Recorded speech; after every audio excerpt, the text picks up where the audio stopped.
This meeting is being recorded. What's going on, guys? That's the Bigs Podcast. It's the Bigs Podcast. And we're here with episode number 74, part 2. And today we're going to talk about the week that was in week 4. With me tonight at 12:30 in the morning on a Thursday, Ben Nisman. Benny, it's been a long week for you, my friend. Been a long week for all of us. How are you doing, my friend? Doing good. Thanks for asking, Joe. It's always a pleasure to be here. Always a pleasure to be breaking down these matchups. This is the week 4 review, and we're already a month through, and it's getting exciting every single week. And this week, it wasn't as interesting or unique as far as the matchups. Not a lot of crazy stuff happened, but definitely a lot to get into. A lot of flip-flopping in the standings, of course. And, we're bringing it a little bit later than usual. Usually we do this on a Monday, but, sometimes it's good. We add a little bit more for you. A little extra content later in the week doesn't hurt. So something to listen to in the car, something to listen to while you're going to sleep. Maybe it's during the weekend you got something. So it works out for everybody. I'm excited to get this going, man. So, Joe, please, as always, lead it off, my friend. Let's get going, boys. Little bit of housekeeping before we get started. I do want to plug this now. June 26th. It is a Monday evening. The Mets are at home in Citi Field playing the Milwaukee Brewers, and our very own Jason Ashby is returning to New Jersey. He will be staying in Yonkers, hanging out, and we are going to be going to a ball game. Myself, well, the 4 of the Bigs Podcast, and I do have a couple of other Bigs members who have already locked in their want and desire to be at this incredible, I'm going to call it the Bigs Conclave 2023. We're all going to be falling in on Citi Field. I can't wait to be there with everybody and make this memory with us. Okay, enough of that. Let's dive into week 4. Let's start here with the matchup that some of us were watching and wondering when this was going to happen. Ben, Mr. Frank Bucco got himself his first win. How do you like this? Yeah, good for him. Really needed to get off the schneid there, needed to get a win under his belt. And to have a 16 take down a 1 in a double up, that's a big moment for him and could propel him. Now this may be the beginning of some kind of streak. And you got to fatten up, and while you're hot, you got to grab that iron, So I hope this is a good sign of things to come. Let's get it started the right way. This is the perfect way to start it. Absolutely. Gets a real good win off of a team that was in first place at the time. He was the 16 seed. So this is one of those surprising, but when it's this early in the season, we don't really know what everybody's team really is. We certainly don't foresee both of these guys being 1 and 16 by season's end. So we don't know where this will end up by season's end. All of that is to say, Frank does get here the 14-6 big win this week. On Sunday, the stolen bases were tied, and Frank got 1 there. Bobby had a 13-tick on base lead, and Frank won this thing by 5/1000ths of a point. So basically, probably 1 hit or 2 hits. Looks like it's 5 hits in 6 at bats.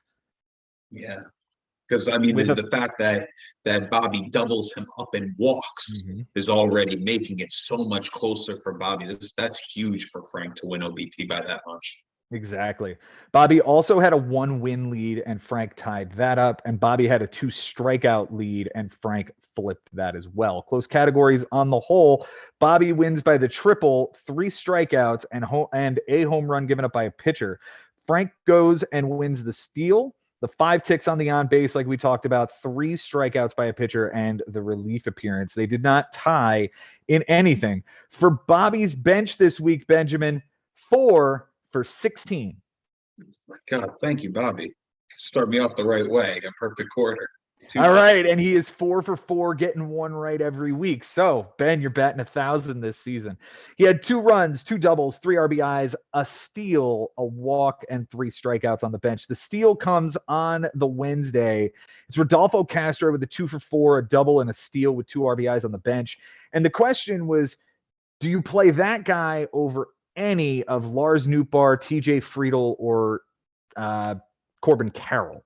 Yeah, potentially. But even if not, what's upsetting probably Bobby the most, even though I know he was chasing that steal all week, is just when on-base percentage is that close. We're talking about just one flip on any day where he had an 0 for in the lineup and a multi-hit game on the bench, or even a 1 for 3 versus an 0 for 5 that he was playing.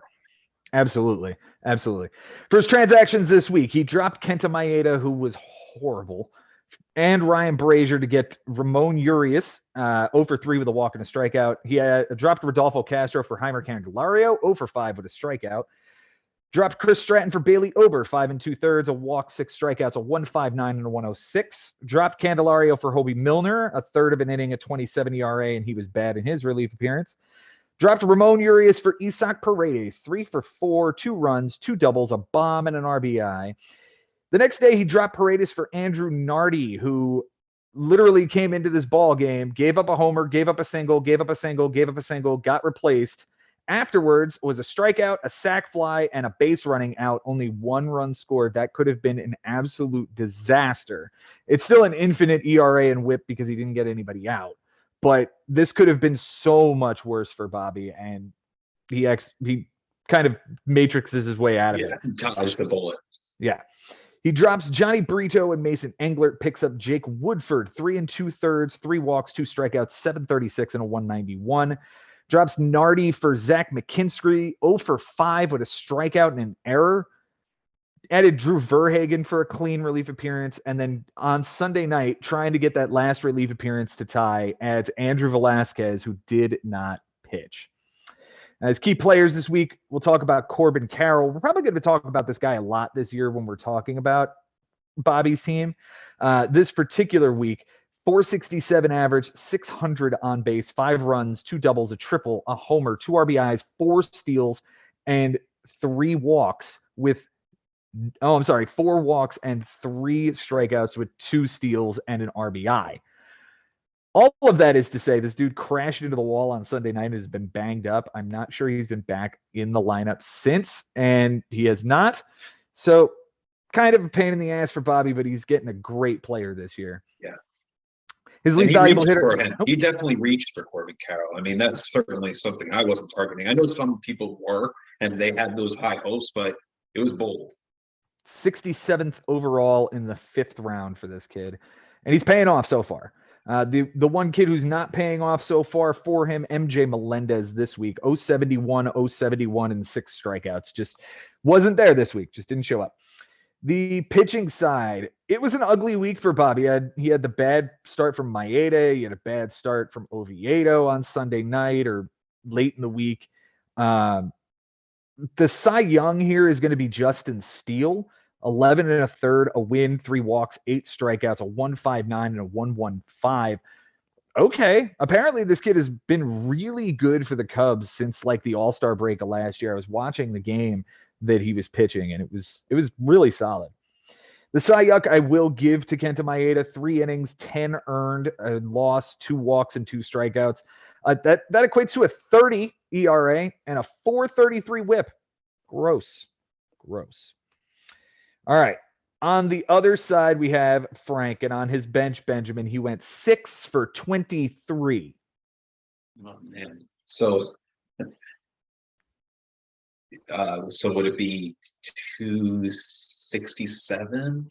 261 with 4 runs, a double, a steal, 5 walks, and 5 strikeouts. And guess what? None of it plays.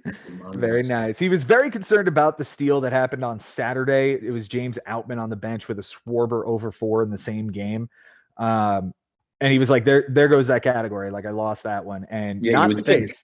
Yeah, and you know what? I totally understand his mentality there, because when it's that late in the week and you're just, that was my chance, and he still managed to grab that category. I know that feels good, because that's happened to me with certain categories, like doubles, for instance. Like you leave a couple on Saturday or on Friday, and you're like, that was it. But somehow on Sunday, you pull through. So good for Frank. That probably feels amazing.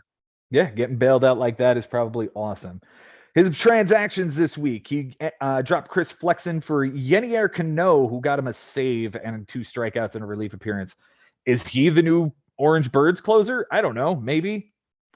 He also added Bryan De La Cruz, 0 for 4 with 2 strikeouts, and then dropped that guy. He then picked up Yanni Chirinos and didn't play him for the relief appearance and didn't even roster him for that, for the bulk relief appearance where he was pretty good. And then picked him up again later in the week when he dropped Trevor Gott. He dropped Jalen Beeks for Jake Berger, who went 0 for 3 with a run, a walk, and a strikeout the day he picked him up, and then dropped him the next day. But that guy's been on fire. He's been the only dude in the White Sox lineup who's been good until this past weekend. Finally, he finished out the week with Colin Ray, 5 innings, a loss, 2 bombs, which loses him the homer category, a walk, 9 strikeouts that won him that category from behind, a 360 and an 080 whip. Solid performance there. For his key players, first, we're going to talk about this guy again. We'll probably will all season. Paul Goldschmidt, 379 with a 419, 3 runs, 4 doubles, 2 bombs, 5 RBIs, a steal, 2 walks, and only 1 strikeout. The least valuable is going to Lindor this week, 200 with a 200, a run, 2 doubles, 3 RBIs, 2 strikeouts, but it's the 2 errors that really hurts. He even won the category, but getting 2 errors out of your star shortstop, whose jersey I'm wearing that Frank bought me, by the way, so shout out to him for the Lindor jersey. Appreciate you, my friend. But this week, he just didn't do it for you. He's going to have much better weeks than this to come. The Cy Young is that Yenier Cano dude. 5 innings, all clean, 5 strikeouts, 2 saves, and 4 relief appearances. What? Yeah. The Cy Yuck. Hey, look, Dylan Cease isn't good. I wonder who told you about that in the preseason. He went 4 innings for the loss, a homer, 2 walks, 3 strikeouts, a 13.50, and a 2.75. Benjamin, what did you see? Well, Bobby put it best, actually, Joe. Mistakes were Maeda. Anyway, Yeah. I felt badly because Bobby was chasing steals, and in doing so, based on ads and roster construction, it ends up burning him in on-base percentage, and he never gets that steal, and that's unfortunate. What he should hang his hat on is winning strikeouts by a batter by 3, winning home runs by a pitcher by 1, and then one more very, very close category, triples. He seems to be able to pull that out, for the last couple of weeks. So that's half of your winning categories. You got those close, and you put yourself in a position where losing, getting doubled up now doesn't matter at all. It's unfortunate that, they have a good rivalry due Frank and Bobby, but can't think of it like that. Just think of it as, okay, this obviously could have been worse. And of course, it's frustrating when, you couldn't find a way to get a home run, but it would have taken 8 more just to tie. Frank had 10. That's a good number. I mean, that's a tough number to beat in general. The one I'm wondering myself, what's most frustrating for Bobby, that on-base percentage was that close, or that relief appearances was lost, that he couldn't find a way to tie that one. So those are 2 very unfortunate things that happened, especially because, Bobby was chasing rap. He was doing what he could. Tip your cap to Frank. Frank did it. Like, he did win these categories close. He had a perfect bench, didn't let any of those offensive stats play. And this was as perfect of a week that Frank could have had in the timing that he did it. I mean, even a 10-8 loss. And we're thinking, geez, when is Frank going to get this win? He's got Christian next week. What if he loses that one? Now he's spinning pretty. And as we're talking here on Thursday morning, he has a nice lead on Christian. But who knows? Maybe that trade with Alvarado and Kimbrel doesn't happen, and that falls in Frank's lap if he doesn't get this win.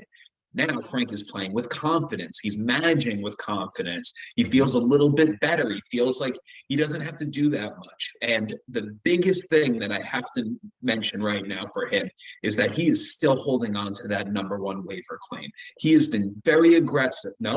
Has that finally dropped? He burned that this morning on Okay. AJ Minter, which makes sense since he just moved off of Alvarado. And I was going to save a lot of this for later on in the show when we did managers of the week, but I met with Frank on Sunday night to talk about that trade that was going down, but I don't want to completely cut you off on your thought train. Okay, fair enough. So even still, the fact that he went through this matchup without using, he went through 4 matchups without using it. Someone that is typically more aggressive, I thought that would have disappeared sooner, but alas, like he's held on to it and he's treaded water as long as he could while holding on to that chip. So good for him. He should be very proud of himself. And now at this point, like it's streak time. Like find a way to grab another one and then another one. Or if you end up losing, lose it close. And he's going to hang around here and he's feeling good about himself because I'm sure there was a part of him knowing Frank the way we do that he was starting to sweat a little bit, getting a little worried that this might not be a very fun summer for him. But alas, I think it's going to be for both of these managers because Bobby is still dangerous coming off a loss like this. You know, he's hungry. This is as good as we've seen Bobby. He's playing with a different kind of aggression, I think, in my opinion. So good for both of these guys. Proud of both of them. And I hope they're still feeling good about themselves going into the next week. Yeah, listen, there's no shame in taking a loss to somebody as we turn the calendar to May and it's the guy's first loss, especially when you are sitting atop the standings. Listen, sometimes just a hotter team happens and 16s will beat ones again and they will happen forever. Oh yeah. And I'd rather it be now than August. Absolutely. That's for sure. At least then you know what your team is supposed to be if you're the one, and you know how you should be able to beat the 16 by that point. You know, like or just tread water, find a way to mitigate the loss, right? Yeah, yeah. And this is not that terrible. It was not a bad loss here. This was 14. What was it? 14-6. Yeah, you got. It was not as bad as 15-4. We'll talk about that one later. But no, Bobby should feel just fine. He's still up in third. He's call it 10, 11 over 500. 13, beautiful. Yeah. Beautiful. Beautiful. And for Frank, he's now just 7 under and in 13th. This is right at the base of kind of he's climbing the ladder. We knew that he would have to dig himself out. A big win like this already jumps him to 13th rather than it being, okay, I've finally jumped over 15th. And now I've got to wait 2 weeks and maybe I jump. No, you've already jumped 3 guys. A win here, you probably are sitting somewhere in 8th. Somewhere around there. And if weird things happen and you're still in 13th, okay, so be it. You know what I mean? At least you got that monkey off your back, and now you can find a way to get win and not have to. Even if he loses 2 weeks in a row right now, he's got that one double up. You know, so you got somewhere to jump off from. Yeah. All right, let's move on to the next one here. And Benjamin, this is your matchup here with Josh Haber. How did you feel this week? Well, my biggest issue, I guess, Joe, is that I felt like I was really hamstrung to do too much. I was sitting at a point where I couldn't really drop a lot of these guys. I'm still very committed to them. And I noticed a very impressive manager acknowledging that and saying, you know what, if you're really not going to do anything, I'm going to take advantage of that. And I appreciated watching Josh in that matchup go as hard as he could on certain stats that he knew were gettable at the right time. And we'll get into it. Yeah, absolutely. So he takes down the 13-7 victory here on you. And let's talk about those things he got here. On Sunday, doubles were tied. Benjamin, you got 3 of them on him on Sunday. Josh had a 7 RBI lead. Benjamin, you got him there. Let's see. It looks like errors were tied, and Josh took one of those. Josh did, however, have a 27 tick on base percentage lead, and Ben, you took that down too. That's mitigating a loss, gentlemen. Now, on the other side here, losses were tied. Benji, you gave that one up. Homers, you had a 1 homer advantage. You gave that up. You had a walks given up by a pitcher were tied, and you took that loss.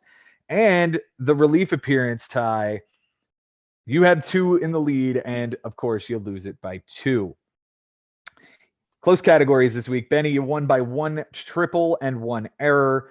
Josh wins by a run, an inning, a win, a loss, a save, 2 homers by a pitcher, 3 walks by a pitcher, and 2 relief appearances. That is 8 close categories for Josh Haber this week. You guys tied in RBIs. There's number 9 that he didn't lose. Benjamin, for you on your bench this week, it is 11 for 36. Man,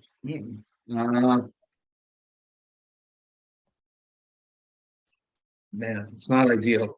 I'll say 322. 306. Okay. It's 4 runs, a double, a homer, 3 RBIs, a steal, 3 walks, and 8 strikeouts. 4 runs and 3 RBIs. Ben, where are they?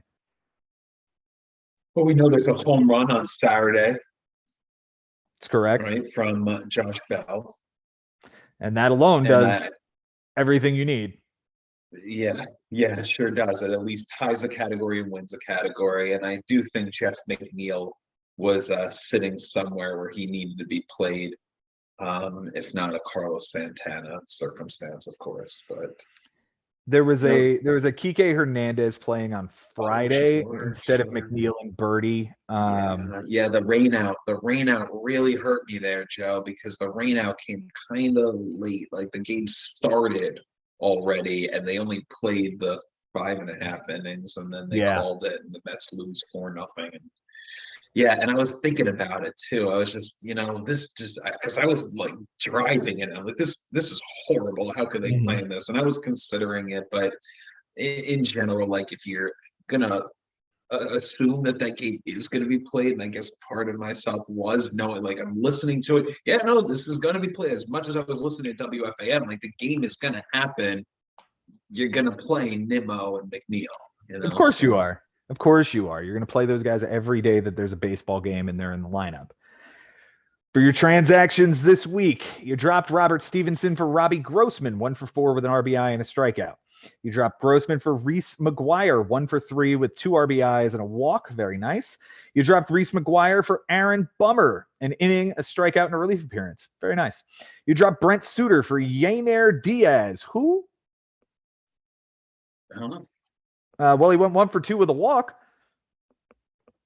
You dropped that guy for Jerry's Familia. 1/3 of an inning, a walk, a strikeout, a 6 whip, and a relief appearance. He didn't give up any runs, but fuck Jerry's Familia. That might be the thing this year. Yeah. Oh my God. And if I could get into that a little bit, it was interesting because I was watching Henry's team, and he needed to fill his lineup.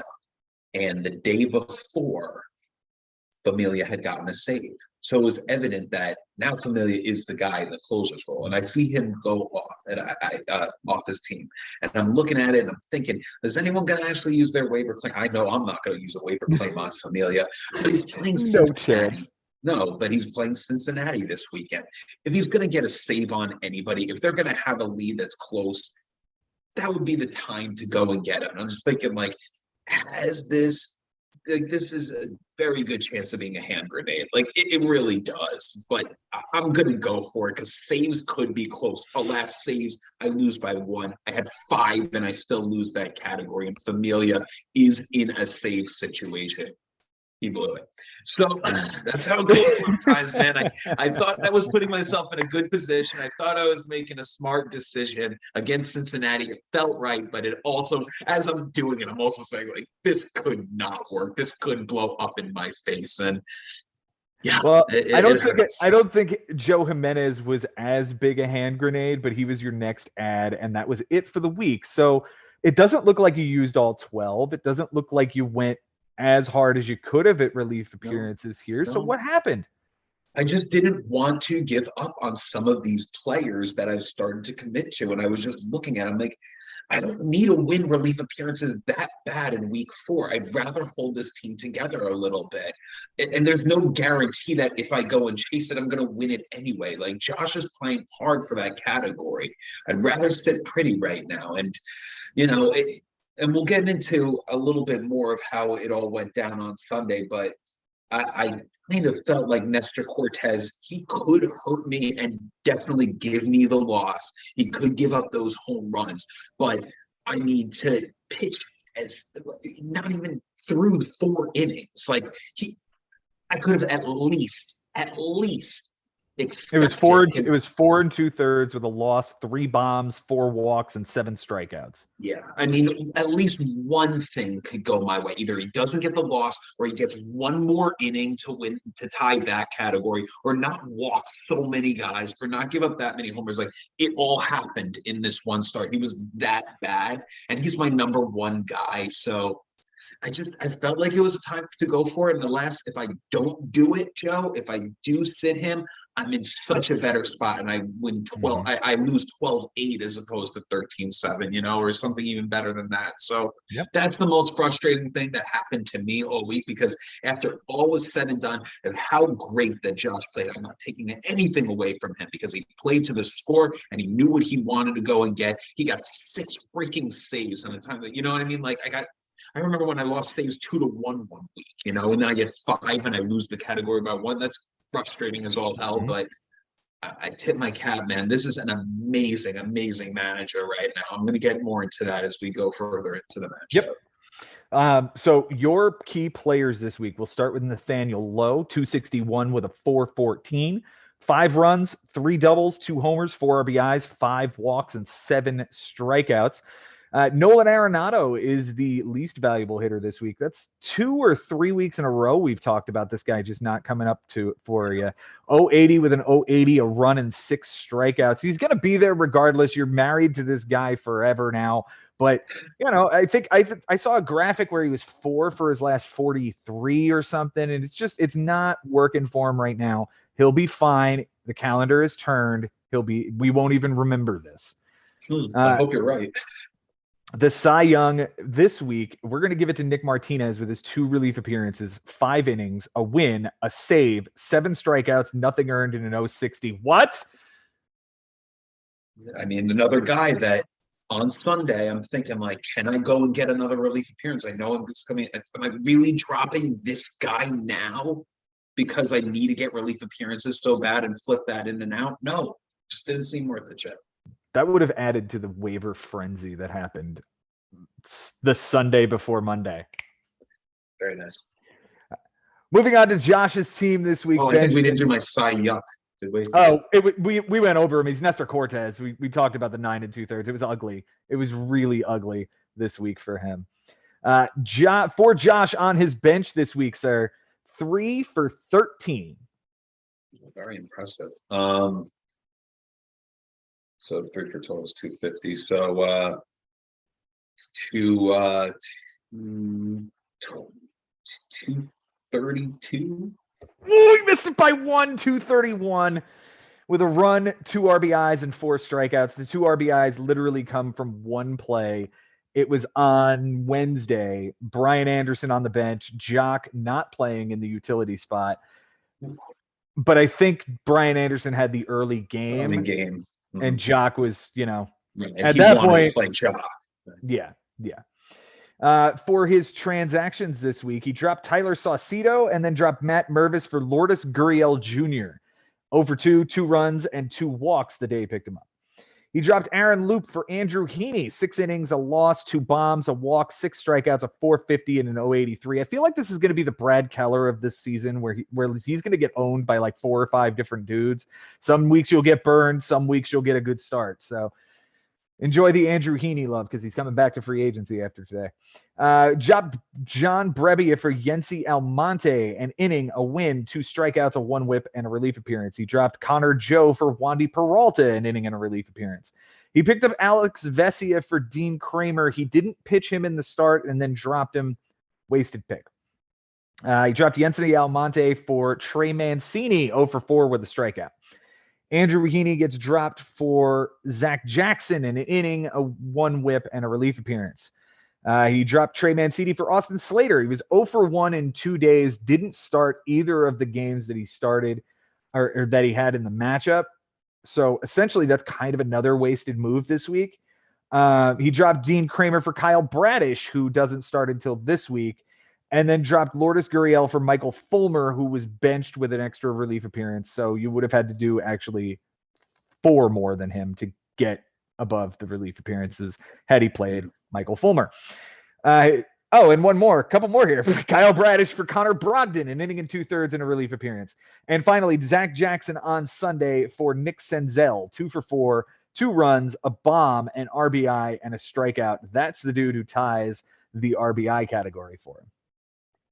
His key players this week, Jazz Chisholm is the MVP this week. He hit 333 with a 379, 4 runs, a double, 2 bombs, 5 RBIs, 4 steals, a walk, and 8 strikeouts. He's playing terrible center field, but they're certainly getting their money's worth out of him. Bryan Anderson is the least valuable hitter. I believe he's off the team at this point. He hit 133 with a 138 and 8 strikeouts with a double, and was on the bench the day he did well, and could have been in the lineup and helped him. The Cy Young was Luis Garcia, 6 innings, a win, 2 walks, 7 strikeouts, nothing earned, and an 0.83 whip. But looks like that guy's going to the IL now, and he's going to be down for a while. They're talking about like a lot of elbow problems with this guy. The Cy Yuck is going to be Bryce Elder, 5 1/3, 3 homers, 2 walks, 3 strikeouts, a 6.75, and a 131 whip. Gross. Absolutely gross. Benji, the floor is yours. Like I said before, I mean, this guy is just managing his ass off. Just look at what he did on Sunday. He prepared himself for 6 relief appearances on a Sunday, none earned, nearly 5 innings. I mean, he looked at what I was doing and he just took advantage of what I couldn't do. And I think this just shows growth and maturity from this manager. And every year we've been seeing it. And I've said it in the past, I'll say it again. The bigs, it's all better when this guy is doing what he's doing, what he's capable of doing. And I got to watch his younger brother hold up the trophy and literally kiss it. How amazing of a feeling that would be for Josh. I could only imagine if he's at some point a champion in this league. But before that even happens, I would really, really, really enjoy a deep run in the playoffs. We finally saw him crack it in 2021. After 15 years, he gets into the playoffs. Tough first round loss to Costas, and then a tough last year, but he's back. He's got a dangerous team. He loves his team more than in previous years. He's excited about it. He's playing with confidence. He's managing with confidence. He's learned so much, the strategy of this particular format. Josh is a dangerous man right now. No matter who he's playing, even if that team is having a hot week, I almost feel like Josh will look at the score and he'll do what he can to keep it close, mitigate a bad loss into a good enough loss, and just tread water until it's time to get this big win again. He doesn't double me up, but he outplayed me. He outmanaged me, and he deserved this win. He really, really played his ass off, and he played a smart, tight matchup. Didn't try to do too much. Didn't get too cute. This was really, really an impressive show on so many aspects of fantasy baseball. Listen, the last few years since we've been doing this podcast, we've seen Mike Haber run off with the 2021 first place regular season trophy. Like, we've seen what that guy's capable of. And this is his older brother, who has more experience in this league than Mike does. So if anyone slept on Josh while he had a couple of down years in the early parts of this show, now is the time to wake up on this guy and recognize that he's not just a part of your schedule. He's a really scary guy to be facing. I've been texting with him almost daily since the season started, and it's been a hell of a fun time talking both trade, our matchup, the matchups that are happening. It's awesome, and I'm waiting for the day I'm actually capable of having him on the show. So, Josh, I know you're listening. Come on, man. It's almost time now. Yeah. And again, like, how many times have we ever said, like, Josh outplayed Ben? this week. Mhm. You know, I mean, I don't even know how many times I mean, I know he's gotten me twice in 2020, and there might have been like a sprinkled win here and there, but like a dominating, outplayed, outmanaged Josh over Ben, like that is humongous, and he earned it. And yeah, like you said, I mean, this is a guy that, you know, his heart is in it now, and now his brain is in it even further. And Mhm. I just think he's just continuing to mature, continuing to develop. And like you said, just a dangerous guy to be playing against on the schedule. Moving to you, Benjamin, how are you feeling about this team and how are you feeling this week? You know, when I find out how much could have been had as far as all these close categories, I would typically be kind of frustrated, but I guess it is also saying this is a good group. Like, this is a good group of players that if I play the right nine on most days, I have a good chance of outplaying my opponent and winning the day. And that's all that matters right now. And, you know, having a logjam, it is frustrating. But again, like I do like these guys and I do believe that they should hit consistently. So I'm proud of myself on some of the things that you mentioned. Like I went for a catcher here, that got me a run. Went for a catcher here, it got me an RBI. I went for Grossman, he got an RBI. Like all these little things, and I tied RBIs. You know, like a relief pitcher here, grab me an inning, a clean inning, and he's off my team. So I feel like my transactions were good. Like, yes, I couldn't be as aggressive and make enough of them to maybe grab that inning to tie innings. When you lose innings pitched by one, it's frustrating. You lose wraps by two, it's frustrating, sure. But I got to tip my cap. The other guy did what he had to do to stay ahead. And for myself, I love this roster right now, and I kind of want to stick to it as much as I can, even if it does hurt me a couple of stats. I know when it's time to pull the trigger and get aggressive. When I need that stat, it's not time to do that yet. At least not for me, Joe. Yeah, not 1 month into the season, not when you're still at 500, and there's still a whole lot of baseball left, Susan. Let's jump into the next matchup, and this one is a really interesting one. Did you see the offensive week that Mike Sherman put up? God, it not only, yeah, like you look at it in the week, okay, yes, this is crazy, but like a couple of like specific days of the week, it's just like, excuse me, like 7 bombs on the day. Like, get the hell out of here, man. Absolutely ridiculous. 21 homers, 46 RBIs, 47 runs scored with only a 266 average. But I mean, it's ridiculous. Let's dive into this thing. On Sunday, Bryan Lebo had a 2-inning pitch lead, and that got flipped.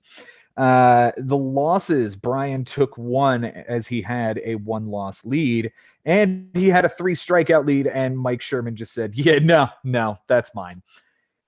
Close categories, Mike Sherman wins by 2 triples, a stolen base, 2 walks, and 3 2/3 innings. Lebo wins by 2 strikeouts, 2 saves, 3 walks by a pitcher, and the relief appearance. They tied in the weirdest categories, the two worst categories, errors and losses.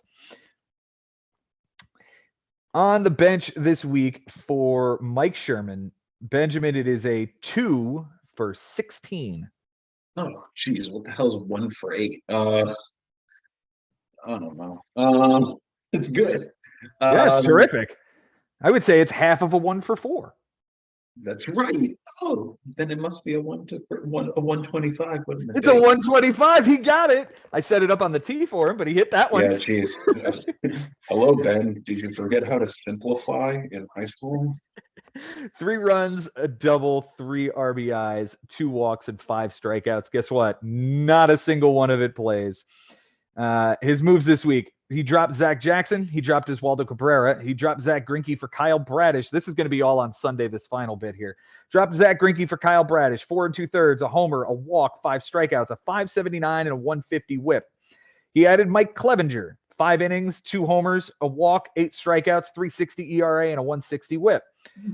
He dropped Matt Brash for Ken Waldachuk, 5 2/3, a bomb, a walk, 7 strikeouts, a 4.76 ERA, and a 1.25 whip. What did I just not mention in all 3 of those guys? None of them had a decision? None of them had a decision. None of them obviously then, therefore, took the loss, which is how he ties that category. Wow. His key players this week, we're going to start with the MVP, which is, of course, big old Byron Buxton having himself a year. 304 with a 360, 6 runs, 3 doubles, 4 bombs, 10 RBIs, 2 walks, and 5 strikeouts. We have always said that if Byron Buxton were ever just healthy and could play 120 games, he'd put up a good season. Yeah. What's he doing so far this year? Not just a good season, Joe, for like the Twins, a good fantasy season, a type of player that fills up the stat chart. Yeah. I mean, he's got 7 bombs and 17 RBIs right now. That certainly, if this is his awakening, obviously Sherman will be thrilled.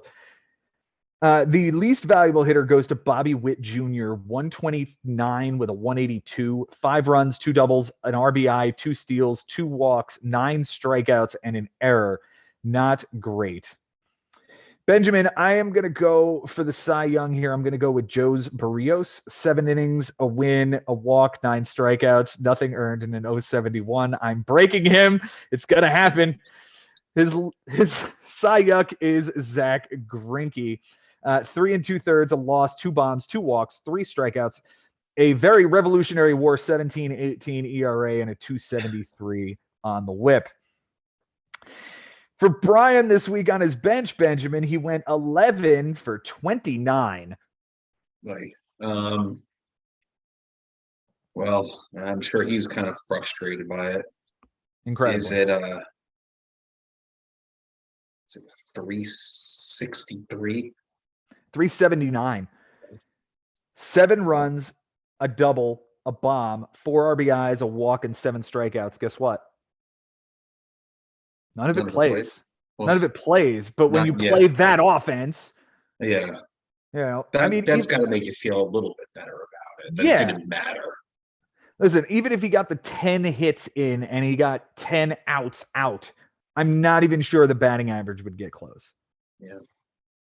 And I'm very certain that the on-base percentage wouldn't be close. It was just a bad week to play Mike Sherman because he went off. He just went off offensively. Yeah, even like 22 walks is like a number that you're like, okay, maybe that feels good. Lost it by 2. Yep.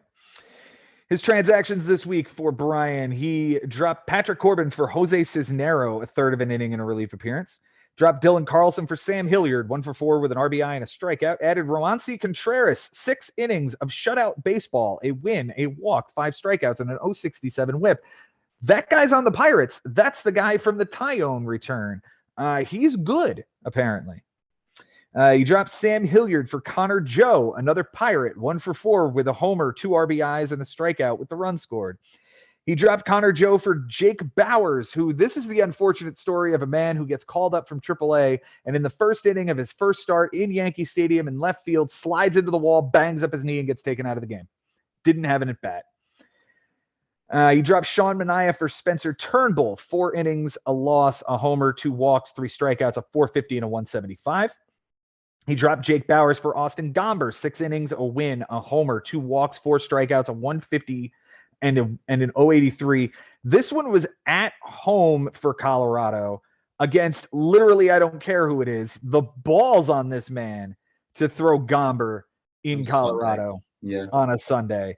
And finally, he dropped Chris Taylor for Ji-Hwan Bae, another Pirate, 1 for 4 with a run and the stolen base that got him this close. His key players this week, Andrew Benintendi appears to be the MVP this week. 278 average, 350 on base, 2 runs, 2 steals, a walk, and 5 strikeouts. He's the only guy with multiple steals. He won no offensive categories, but I found the guy who was like pretty important to how good this team was in the categories he competed in. The least valuable hitter is again Trey Turner. This is the second week in a row, 125 and a 125 with 7 strikeouts and an error. That's just a horrible week from your first pick. The Cy Young is Kevin Gossman, 7 innings, walk, 13 big strikeouts, nothing earned, and a 1 whip. And the Cy Young is Spencer Turnbull. I talked about him earlier. Ben, what do we got?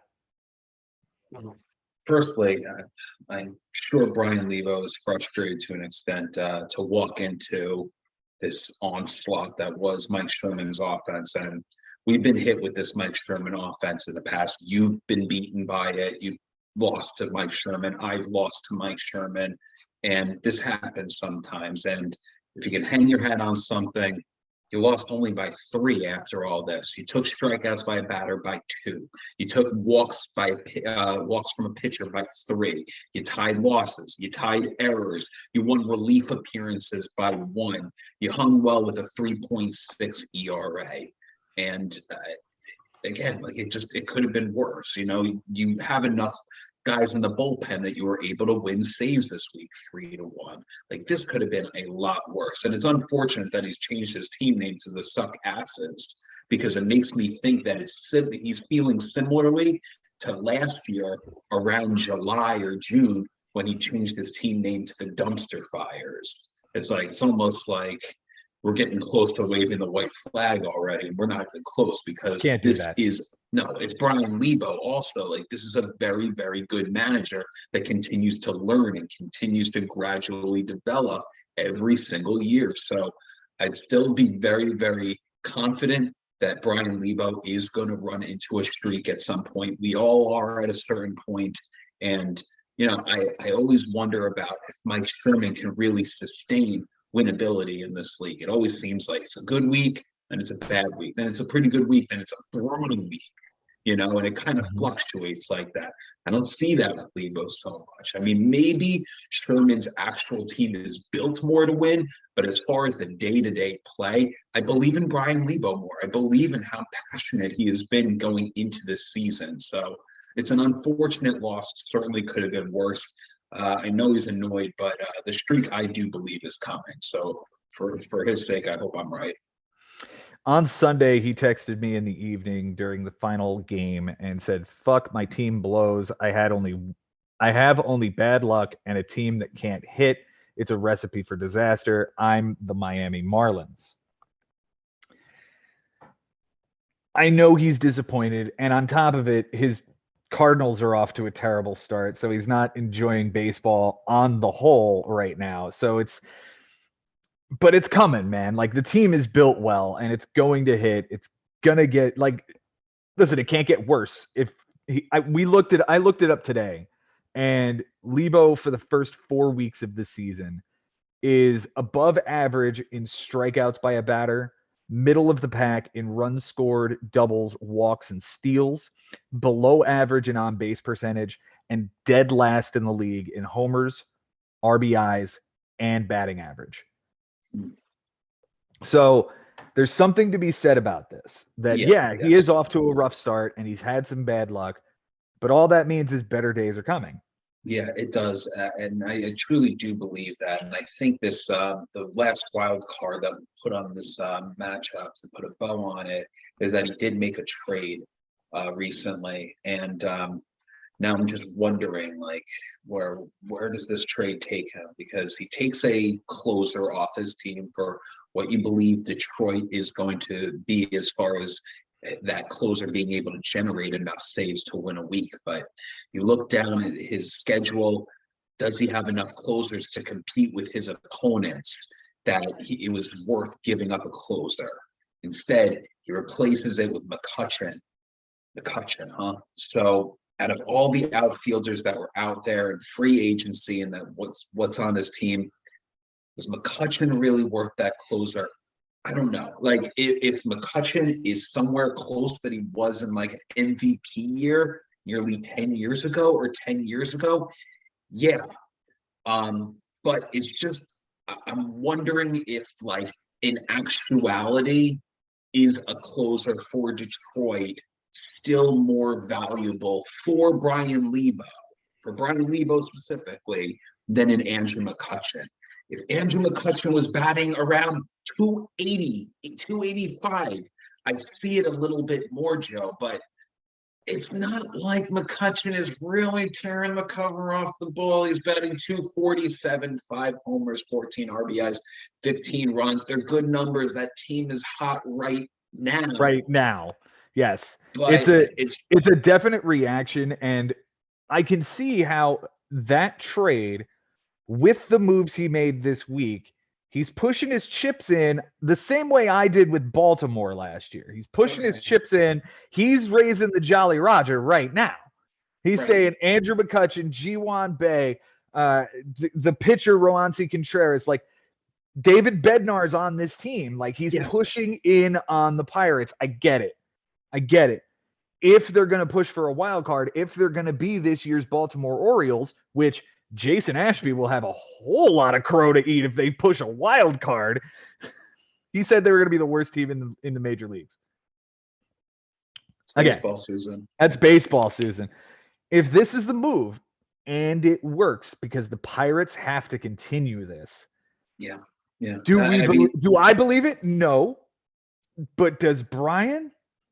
Okay, let's go. That's really what it comes down to. It's his singular belief in Andrew McCutchen and the Pirates. Like, is he actually at this point thinking 247 is his average now, but in the second half of the season or in June or whenever, for the next 5 months. Right, or whenever, even just a month, he gets like a great month out of McCutchen where maybe he carries his team for a couple of weeks. That's he had worth 330 for 3 weeks.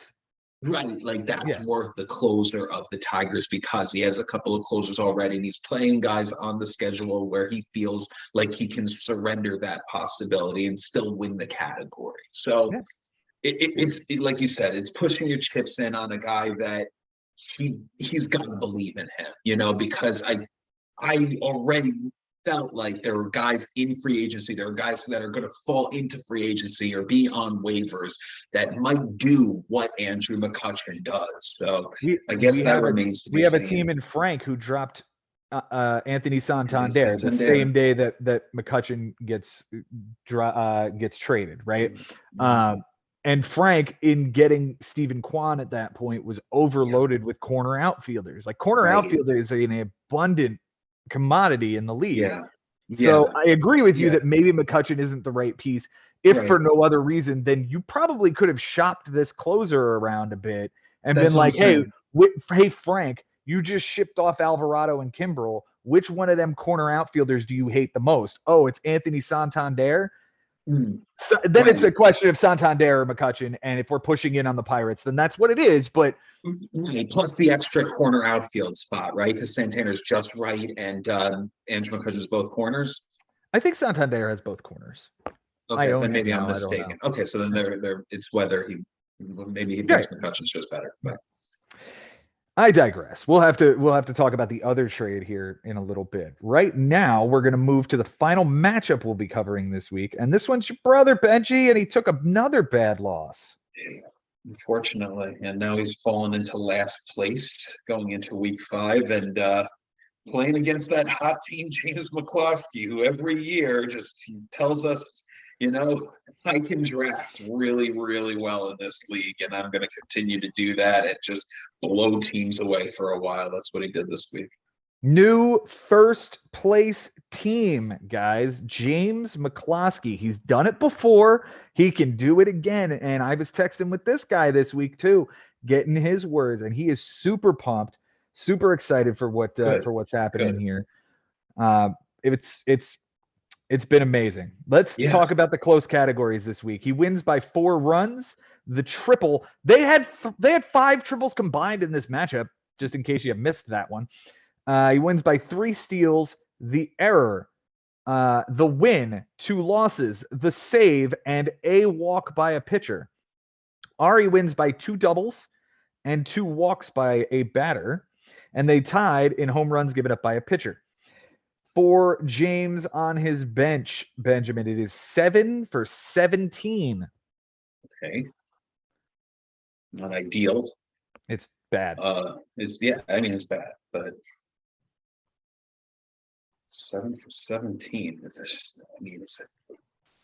380s, 386. 412. 412, yeah. With a run, a bomb, 4 RBIs, and 3 strikeouts, but none of it plays. Like, I don't even think getting the 7 hits in when he had 13 more at bats would take it up to 288. It'd have to be pretty perfect. It would, yeah. For his moves this week, he dropped Donovan Solano for Elvis Andrus, who went 0 for 4. He dropped Andrus for Bailey Falter, 6 innings, a loss, 2 bombs, 7 strikeouts, a 450, and a 1 versus Seattle. And then dropped Bailey Falter, and then dropped Wilmer Flores. He used 2 moves. His key players this week. Hey, look who's back on the good side of things for McCloskey this week. It's going to be Shohei Ohtani, 367, 387, 5 runs, 2 doubles, a triple, 2 homers, 5 RBIs, 4 steals, a walk, and 5 strikeouts. The least valuable hitter is, I have here, Gene Segura, ? Everybody contributed something. Also, a shout out to Randy Arozarena with a 344 on base percentage. So everybody hit. Gene Segura, 227 with a 261, a double, some RBIs. The error, but didn't he win errors? Yeah. The Cy Young is going to go to Sonny Gray. Where is he at? 13 innings, 2 wins, 3 walks, 15 strikeouts, an 069 and an 085. One of these starts was against the Yankees, wasn't it? Yep, absolutely. Yeah, you just shut him down. Yeah, filthy. The Cy Yuck is going to go to, I guess, Matt Barnes. I mean, a 1350 across 3 relief appearances and 3 walks, but realistically, nobody was all that terrible for this team. Moving on to Ari's side here, Benjamin. It is oh boy, here you go. Yeah, here we go. 19 for 69. Oh, damn it, Ari. I'd have to really do some simplifying right now, Joe. Is it 342? It's a 275, and you can't simplify it because 19 is a prime number. No, I know that, but I could have just. Of course, I can't simplify prime numbers, but you know what I meant. I know what you mean. Also, by the way, he went 19 for 69. That's 1969. That's a Mets championship year. Oh, wow. That's good. 13 runs. He would have needed 5 to flip, and he left 13 on the bench. 4 doubles, 4 homers, 10 RBIs, 3 steals, which would have tied the category, but realistically, we're not doing that. 8 walks and 19 strikeouts. So I guess the runs, really, maybe we could talk about. The runs is the big one, and literally it's every day. Let's find on Wednesday, he went 6 for 15, 3 runs, a homer, 2 RBIs, 2 steals, a walk, and 3 strikeouts. It was Naylor with a homer and Ha-Sung Kim with 2 steals, with Jorge Polanco, who wasn't even playing. Yeah. I remember that was one that he just couldn't get to on time. Yep. On Friday, 4 for 19, 4 runs, 2 doubles, an RBI, a steal, a walk, and 8 strikeouts. The center field is empty with Judge out. I don't think he at that moment had anybody to put in there. No, he didn't. So that's kind of where the missing pieces are, and it looks like Ramon Laureano is the new center fielder. So yeah. Here's the question I have, as long as we're bringing this up. I don't understand why Yoan Moncada is still rostered at this point. Me neither. No, me neither. In fact, we could say that about a couple of the players that are on the bench. Right? And why is Noah? Yeah, like there's a lot of questionable. Like I guess Eddie Rosario could probably. Yeah, Eddie Rosario is one that jumps out at you. Mike Yastrzemski on the IL makes no sense. Right at this point, and Ari, he's just going to play with that big bench until he feels like he's in emergency mode. He's literally not playing with one pitcher on the bench, and the pitchers that are playing. It's like very small on the bullpen, obviously. It's just like he has his rotation and a couple of relievers. This is the guy. Play by the numbers. This is Ari. These guys will get 42 every week. These select guys. Yes, and if he feels like he's gonna have only a 1-start week from quite a few of them, then he goes and finds that start in free agency to get his way to the 42. And this is how Ari plays, and it was going to get to this point eventually where he just finds himself with this humongous bench and playing by the numbers. And it's a law of averages say you're going to get it wrong more often than you're going to get it right with all of these guys on the bench. It's a very tough way to play. I'm playing with as big of a bench as I want to right now with 4. I'd much prefer 3 or 2 It's 4 right now. I'm not happy about it personally, but this is what Ari does, Joe. This is how he plays the game. This is how he got himself into the playoffs last year. This is how he's gotten to the playoffs every other year since 2012. Okay? He has not missed one even year in getting to the playoffs since 2012 with this freaking strategy. Basically, the whole time, yes, I know we talked about 2012. He has the bullpen. 2014, maybe a little bit also, but for the most part, realistically, it's been every even year with no bullpen. That's right, and Avriat as well. This is the best bullpen he's had in years. Like, oh yeah, almost a decade at this point. That's right, and he always plays with this style, and to get into the playoffs with our format, with how challenging it gets every year with the competitors, to still every other year to get in the playoffs. I mean, who are we to really criticize, when he still is doing it, man? So, like, yeah, we do scratch our head about Moncada. We do scratch our head about Rosario and Yastrzemski. And it probably doesn't make that much sense, but if one of these guys he holds on to catches fire in June or July, and he says, like he's said in the past, yeah, you were telling me to drop him, and right, Ari, you were right, so that's what happens. Yeah. Speaking of adds and drops, he only made 2 this week. He added Bryan De La Cruz, 0 for 5 with 5 strikeouts. Literally all he needed was the error, and it's the worst possible thing you could get from a guy. He did drop Marcell Ozuna to pick him up, so good on that. Leave that guy off your team. He then dropped De La Cruz literally the next day for Brett Beatty, who went 1 for 2 with a strikeout on the bench. We like Brett Beatty, right? Yeah, man. I actually am really starting to like him a lot. I'm so glad. I'm so glad. You were so down on that kid 3 weeks ago. You're right. No, you are and you're right. But I just from watching his at-bats, his patience, when he gets squeezed on a call where it was like way too low and he gets called to strike on him.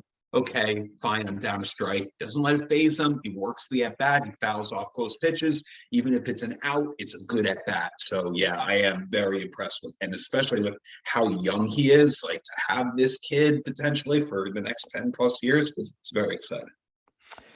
All right, his key players this week. Jason gave it to Joey Meneses. I'm going to call an audible here and go with Josh Young. 263 with a 333, 5 runs, 2 doubles, 3 bombs, 10 RBIs, a walk, 7 strikeouts, and the error is probably the reason he didn't go in that direction, especially when you lose the error by 1. But, man, that's a huge week. That is a huge week to not get some love for. His choice was Joey Meneses, 474 with a 500 and not a whole lot of counting stats. So, take that for how you want. Yeah, got those stats. Got those hitting stats. So if he walks away with average, he walks away with on base percentage. So I can understand why that would be an advantage. Sure. The least valuable hitter, we are both on the same page with this because despite 2 homers and 3 runs and 3 RBIs, 11 strikeouts and an 083 average and a 120 on base percentage for Teoscar Hernandez is gross. Yeah. Yeah, you won homers by 5. You won RBIs by 22. Don't need that. The Cy Young is Hunter Brown. 7 innings, a win, 2 walks, 8 strikeouts, nothing earned in 057. Man, I'm crushing on this kid like I was crushing on Christian Javier. Like, they're just going to keep churning out young pitchers in Houston. Okay, I'll get in on whatever rookies next. Sure. The Cy Young is Aroldis Chapman, and he's a garbage person. We don't cover him. Benji, how'd this week go? It's an unfortunate week for Ari. It's just there's obviously a lot of work to be done, in my opinion. But this is going to be Ari. He's not going to make a ton of ads. This is the team that he's sticking with. He likes a hitter here and there that he sees in free agency. That guy will join instead of a Rosario or a Yastrzemski. So, not sure what to expect. It's an odd year. It's not an even year. So it's hard to tell. I think this is more of the story right now is James McCloskey, who has been very aggressive. I realized he only made 2 ads the week that we're covering, but he was already making a lot of ads in this week for week 5. So just seeing a different kind of McCloskey lately, which is just, I don't know if it surprises you that much. Like, you told me he's pumped about it. You know, this is the kind of guy that he's pretty even keel. Like, I kind of tell with his personality, a very calm personality. Doesn't get too high, doesn't get too low, just goes with the flow. And then, you know, it's a nice season. And he had a tough season last year, and this is a really, really good bounce back start, at least. How it's going to continue, hard to say, but he definitely put a dangerous roster together as far as like big names, like studs as far as in the pitching staff. So really impressive to see. I'm glad that his number 1 pick is a statement this week. When you win runs by 4, and this guy gave you what, 5? So, I mean, that was huge, you know, to just get that at least from your guy. So, I'm very impressed by him right now. He's got a tough schedule ahead of him, obviously. Josh Haber is going to be a pain in the butt for him, I'm sure, as James is going to be a pain in the butt for Josh. And I'm really looking forward to that matchup, because these are 2 guys that are really at the top. I wonder where they're both going. Maybe these are 2 guys that are just going to be fighting for playoff spots or the top spots all season. I could see James McCloskey doing this. This is a roster that really, really can. And as far as this team will go as far as he takes it day to day. I mean, I really do think that in the end, a lot of what happened last year was just a lot of guys just like being more aggressive than him. And this year, I think he's taking kind of a different approach to it. So that's really nice to see. I absolutely love what I'm seeing from James this year. We haven't seen this kind of play from him in a couple of seasons now. And listen, I think last year the birth of his son took away from quite a bit of the focus that he would have here. And not to say that his kid isn't important. Life always is. And we most certainly will put life and family in front of this league. That being said, it's good to see him competitive again. I say this about a lot of guys. This league is better when this guy is competitive. I think I started that with Ari Nisman. You've taken it for Josh Haber, but this guy's another one that 2020 was a whole lot of fun in the 6 weeks that it was. And let's not forget, this guy was the number 1 overall seed and took a bounce to Frank in the first round. So he tells us stories every single year. Every single year, this guy is a storyteller, and this might be the best one yet. This might be the masterpiece. Yep, and all he's waiting for now is that first playoff win. Got in there in 2019, a loss in the first round to chase it. Got in 2020 as the 1 seed, takes a first round loss to Frank. Misses it in 2022, so here's a bounce back year. He's got to, get over the hump here. It's not just a playoff appearance, Joe. He's got to get that first win under his belt. Or it would be really nice for him to get the bye. He's been a first place team in the standings before. Granted, it was only 6 weeks, and here we are in week 5, and he's in first place. So this works. This works from draft to 6 weeks. It works. Now he's got to put 2 more of those together. 6 weeks. Yeah, he's got to put two more of those 16 of those 6s together. Benji, before we get into our managers of the week, I wanted to hit you with my prediction portion of this show. As it stands right now here, and the final outs are coming as it stands with this Seattle A's game, which was no score into the 7th and is now 7-2 in the 10th. Weird. Yeah. There's still a baseball game going on, and we are talking at 1:46 in the morning. Is a little. That's correct. That's correct. They were rained delayed for the final start in Seattle tonight, or in Oakland tonight. So 1, 2, 3, 4, 5 matchups as they stand right now, with Thursday very, very much being done, are either 12-8, 11-8, or 10-8. My question to you, sir, which one of those 5 are you selecting to be the flip of the week? That'll go in the other direction, is what you're saying. Correct. Wow, great question here. Um, I got two. If I'm gonna have to pick one right now, I'm gonna go with Costas, turning it around on Mike Sherman, with just behind Bryan Lebo being able to turn it around on Ari. More important week, I would say, for Bryan Lebo against Ari. Those are the 15th and 16th place right now. So one of them, could go into a better direction. The other one, very unfortunate for the one that loses. And then, of course, Costas is playing really, really well right now. The reason why I pick him, Joe, is because his decisions are a little easier for him with JD Martinez going on the IL. He doesn't have as bad of a logjam for right now. And obviously, he doesn't want the injury to happen. He doesn't want to get more clogged up as far as on his roster.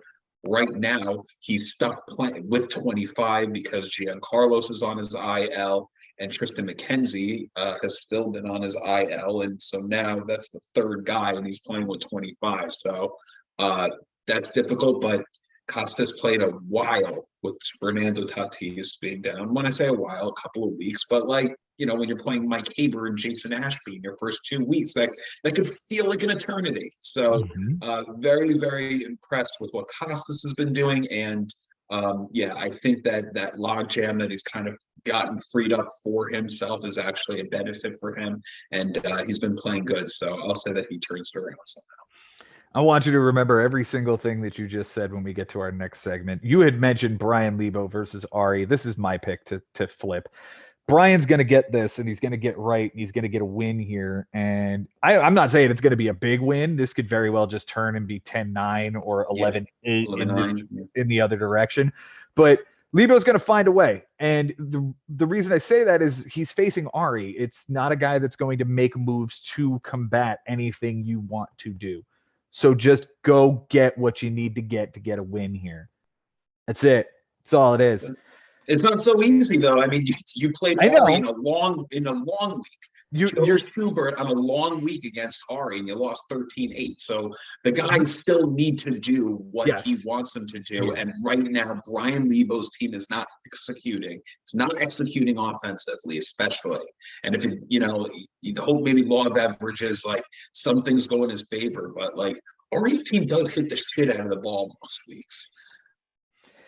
Ari has 17 RBIs to Lebo's 16 at this point. Lebo's actually winning batting average, on base, strikeouts, and home runs and runs scored. So and Ari had 2 home runs from Young from Texas on the bench in some wild game that happened in Texas against Arizona.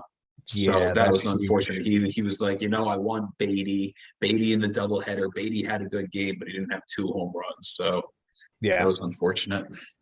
All right, Benjamin, it is that time of week once again. Let us begin with the managers of the week. And I want to start this one off at number 3 because you just got done literally singing the praises of my number 3 in Costas Paragas. He had a fantastic week this week. And I called that he was going to make the jump up the standings last week and getting a win over Christian. So I do want to thank him for making me look good and congratulate him on a good week. So, Costas, you get number 3.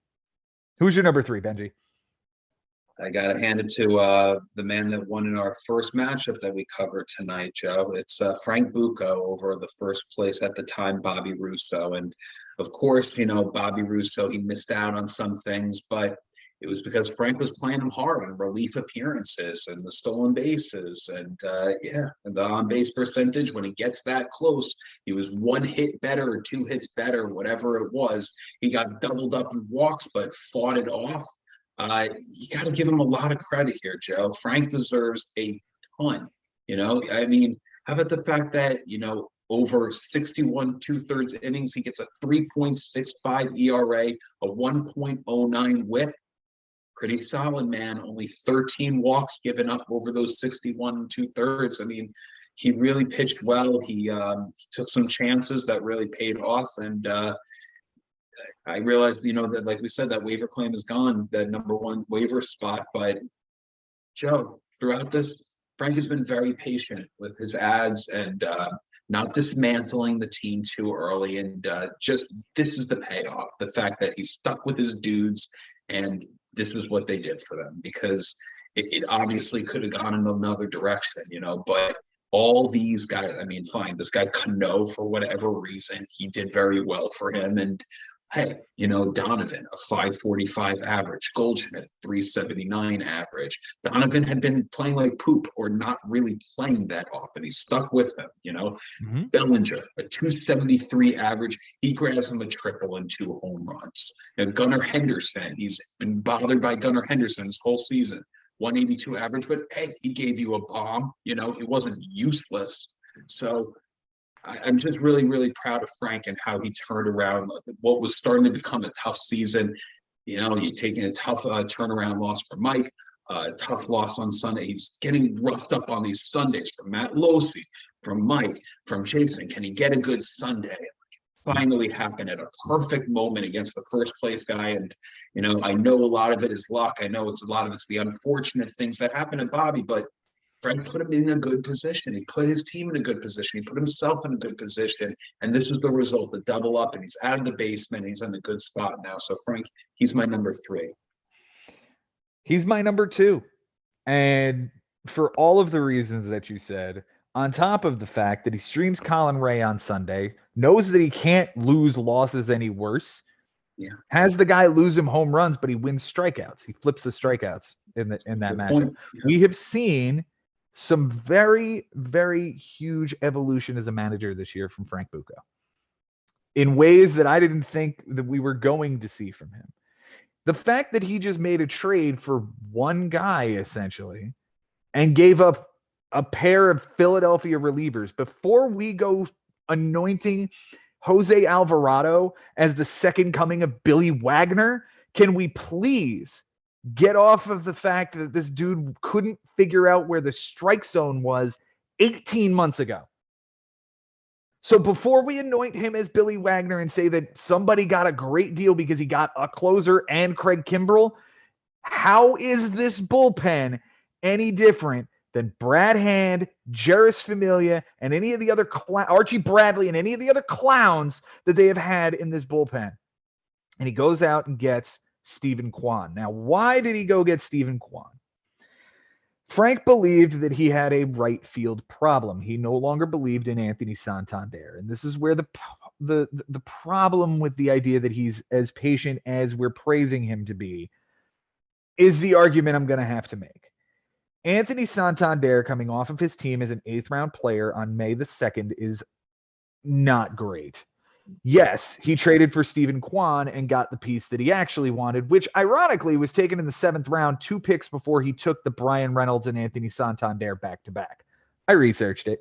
So it's not like he's going after some dude. Like, he probably had this dude in his queue and it got stolen from him. I'm not even worried about why Adams doing it. We all know why Adams picking that pair up. What I'm not concerned here. I think that this is exactly what we've seen out of Frank time and time again. Shall we not forget the trades that involved Connor Brogdon, Caleb Barragar, Ross Detweiler, and any one of another dozen middle relief nobodies that he traded for just as a throw-in to make it work? Say what you will. He's savvy enough to know, I'm going to go make a deal. And he's going to go get it done. I tried all goddamn weekend to sell Eloy Jimenez. All weekend, I tried to sell that dude like he was my prostitute and he owed me money. And nobody was buying. He got a deal. And he thought outside the box because in theory, if he's trying to move Anthony Santander, we're trying to move the same assets. Yes. But he wanted something very, very specific.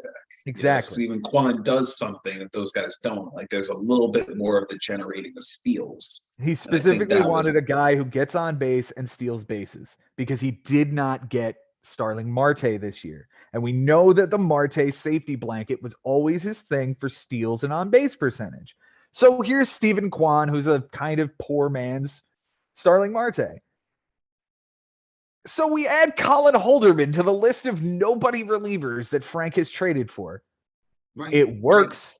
Right. Yes, it does. And I think in that case, Adam was thinking, let me just sweeten the deal a little bit also so that it's not a 2-for-1. I'm not dropping him. Here's a guy, that could help you with relief appearances. Okay, that'll work.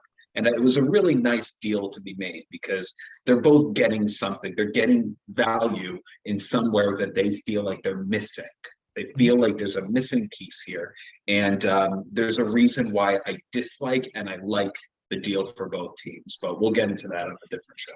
Yeah, we'll get into that next week if we have. I don't even know if we have their review. I think we have at least one of them. So okay. Yeah, so that's my number 2. Frank had a wonderful week and capped it off with a really, I'm going to say it was a smart trade. Benji, who's your number 2?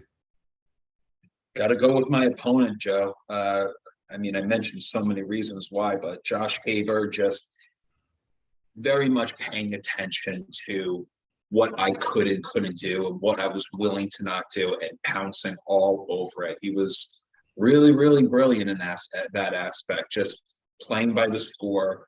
Of course, we talked about the 5 relief appearances on Sunday, the 6 relief appearances on Sunday. That could have been 7 with no earned and taking away innings pitched by 1. But one thing that, we didn't really get into in the matchup is that I was really fighting with him with ERA for a while, Joe. And like Wednesday or Thursday, I think we both had around like a 2.5, 2.6 ERA. And I'm thinking like, okay, like I should be all right here. I should, as long as he makes the first mistake, I should be okay. He really didn't. On Thursday, he got a 3.29 ERA over 13 2/3 innings. Only 1 home run given up. Oh, no, sorry. Saved 3 home runs given up, 5 walks, 16 strikeouts through 13.230. Okay, so he's always striking out over a guy in innings. So I know I'm probably not touching that, but I end up turning around strikeouts at the end. Friday, 7 1/3 innings, a win, no losses, a 2.45 ERA. Okay, so that's Friday. And then Saturday, can I get something from him? No, 6 shutout innings, a 0.5 whip. And then, of course, on Sunday again, 5 scoreless, 4 2/3 scoreless innings, a 0.64 whip.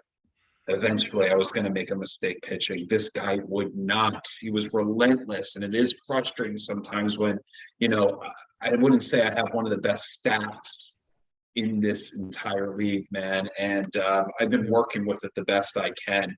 And it's been helping. I've been able to make it work basically amongst my first 3 opponents. Even with what I was doing, at a certain point, I had to make a play. I had to throw a starter to get me 242 eventually. And his guys wouldn't crack, and mine did. So Josh brilliantly playing to the minimum, picking the right pitchers to go in, and just outplaying me offensively and big on both sides of the ball. And then, like I said before, in every aspect of fantasy baseball, he really deserved the number 2 spot for me. And, if it wasn't for this one particular guy, then I'm giving it to number 1, Josh, number 1. And, I'm not saying that beating me is some like treasure, it's like a huge big deal to beat me, but it's just, I really felt like I was acknowledging a much more developed manager that I've seen in the past. And it's just like, holy shit, this is what Josh Haber can be in this league.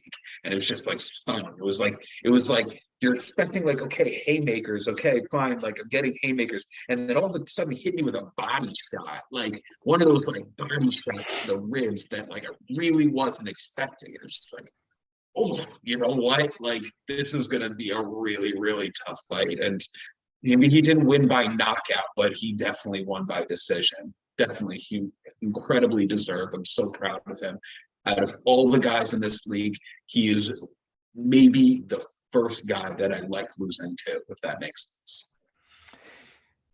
Your opponent hit you with a body shot and won on points in the decision. My number 1 beat the piss out of me and absolutely deserves my number 1 spot. Okay. Now, I want to talk about something real quick before we dive any further. Mike Haber did bring up a text message that I sent him on Monday. And he brought this up. He brought this up. And he said, start off the week. I said to him, start off the week with a triple, chase me all week, big boy. In a vacuum, that sounds horrible. What I meant was the category. We all know you catch the triple on Monday and you're going to have to chase me all week. That was what I meant by it. But I will take my lumps for how it sounds. It sounds awful that I got blown out and I said chase me. It sounds awful. It sounds like trash talk, but it wasn't meant so much. Right. Do you want to hear the trash talk? Fuck Brent Rooker or Bent Rooker or Rent Boober or whatever the fuck this guy is. I thought you'd be more pissed about Correa's triple when it happened hours after the Dubon triple. This is going to be a brawl.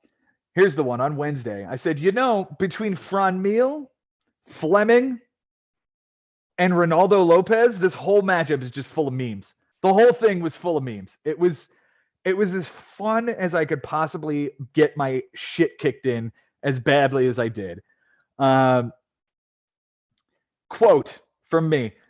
Okay, so between Muncie having his kid, Walker getting sent down, Ray having surgery, I started with on Monday. If you don't kick the shit out of me after I use 9 ads by Wednesday, I'll be disappointed in you. How many did he beat me by? 11. There you go. Mike Haber. That's all I needed to say. Like Wednesday, you started kicking my ass and you never let up. And I had to play to a way to revive my roster from what was missing for 4 days. And you took advantage of it and crushed me and left me with no other choice but to go, you deserve my manager of the week. You were the better man and you're one of my best friends. Congratulations. Benji, who you got at number 1? Joe, last week's review, we talked about all of these insanely lopsided matchups where mine was the highest and it was plus 12. Mm-hmm. We have ourselves a plus 13 from this past week. But we're not going to talk about that one, unfortunately. Nope.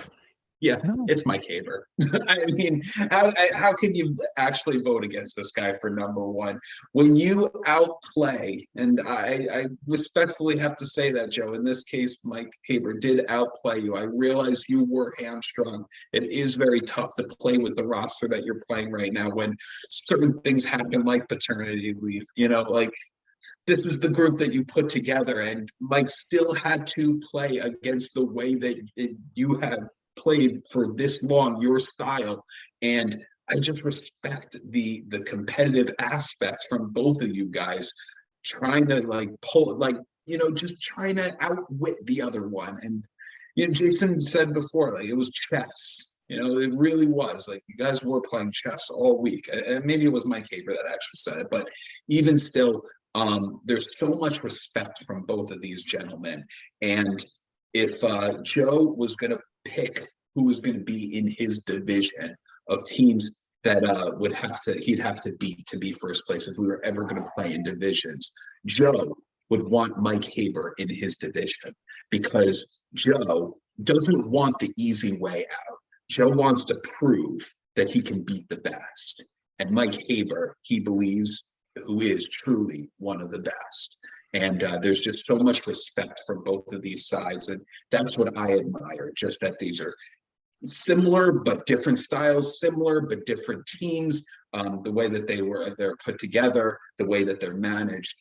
And Mike Haber, he got the best of Joe Schubert. And yeah, I mean, there have been times where Joe has cold-cocked Mike Haber and he's gotten the big win. But in this case, outplayed in this case. So Joe, you did a hell of a job with what you had there to get the amount of categories for, and they were close, and you were able to tie some that you needed to tie relief appearances the way you did. I thought that was very, very impressive.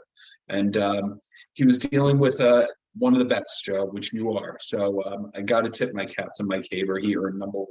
And great, there were a lot of guys that really deserved to be in our top 3.